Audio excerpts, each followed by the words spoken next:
So I went to school here from kindergarten to 9th grade, and Mr. Burns was the math teacher, who's still a pretty prominent member of the community.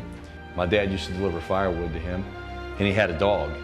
And he wasn't really a dog trainer by trade, but he had a very well-trained dog. At that time, the most well-trained dog I'd ever seen.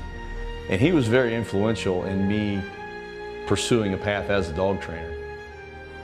I did several deployments. We went to Bosnia-Herzegovina, Somalia, Haiti, Iraq, and then I went back into the National Guard and did 2 rotations to Afghanistan,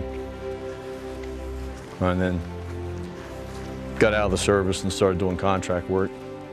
So when I got out of the Marines, I started concentrating more on providing police dogs because there was a huge need for good police dogs.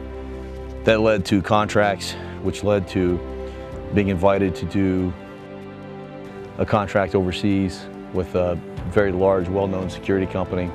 I've been shot, I've been blown up over there, so I can tell you that there's real things happening that good dogs are needed for. The type of dog that I consider acceptable for that job is very difficult to find, and we travel all over Europe looking for those dogs.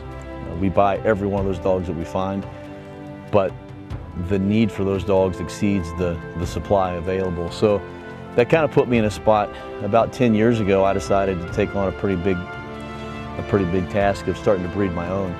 We put a lot of effort into selecting the right dogs for our breeding program, and then even more effort in raising the puppies the way that I felt they needed to be raised to excel in the jobs they were going to be doing.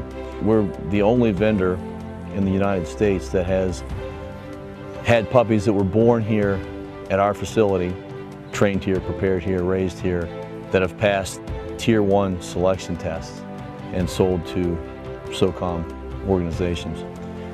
And no one else in the country has ever done that once, so I'm very proud of that.